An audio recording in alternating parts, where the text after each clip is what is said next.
تو اسی کے ساتھ چھٹا پارہ مکمل ہوا۔ سورہ مائدہ کی آیت نمبر 69 سے لے کر کے 82 تک 14 آیات آج آپ لوگوں نے سنی۔ آئیے دیکھتے ہیں ان میں کیا اہم باتیں ہم لوگوں نے سیکھی۔ سب سے پہلی بات تو یہ کہ اللہ تعالیٰ کے یہاں ایمان کا دعویٰ نہیں چلے گا۔ ایمان اور عمل صالح یہ دو چیزیں ضروری ہیں۔ آپ کا دعویٰ، آپ اپنے آپ کو اللہ کا چہتا کہتے رہیں، لاڈلا کہتے رہیں، دعوے اللہ کیا نہیں چلیں گے۔ اس لیے اللہ نے کہا مسلمان، یہودی، عیسائی، سابی، سب کے بارے میں اللہ نے کہا جو اللہ کے اوپر ایمان لائے گا، قیامت کے دن کے اوپر ایمان لائے گا، وہ آخرت میں سیف رہے گا۔ دوسری چیز یہ پتہ لگی کہ اللہ کا رسول جو ہوتا ہے وہ اللہ تعالیٰ کا نمائندہ ہوتا ہے۔ اگر ہم یہ چاہیں کہ رسول ہماری مرضی والی باتیں کرے، یہ پاسبل نہیں ہے۔ تیسری چیز یہ پتہ لگی کہ اللہ نے کہا کہ فعمو و سمو، اندھے ہو گئے اور بہرے ہو گئے، تو حق بات کو دیکھنا اور حق بات کو سننا یہ بھی اللہ کی توفیق ہے۔ اگر کسی کے اندر سے یہ توفیق چھن جائے، وہ حق باتوں کو سن نہ سکے، حق باتوں کو دیکھ نہ سکے، تو سمجھو اللہ کے عذاب سے وہ دوچار ہے۔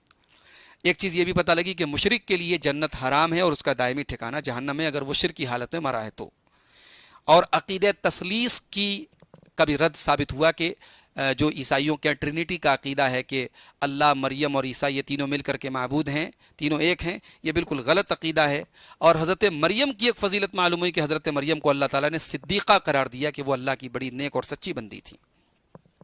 حضرت عیسیٰ اور ان کی ماں کھانا کھاتے تھے۔ اس جملے سے اللہ تعالیٰ نے یہ استنباط کیا، اللہ تعالیٰ نے یہ بات ثابت کی کہ حضرت عیسیٰ ہی بھی معبود نہیں ہے اور ان کی ماں بھی معبود نہیں ہے۔ جو دوسروں کا محتاج، جو کھانے کا محتاج، وہ معبود کیسے ہو سکتا ہے؟ اسی طریقے سے دین میں غلو سے بچنا چاہیے، تمام برائیوں کی جڑ ہے۔ برائی سے ایک دوسرے کو روکنا یہ ایمان کی نشانی ہے۔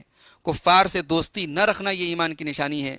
اور یہودی اور مشرکین مسلمانوں کے سب سے بڑے دشمن ہیں، نصارہ ان کی بنسبت تھوڑے قریب ہیں اسلام کے اور مسلمانوں کے۔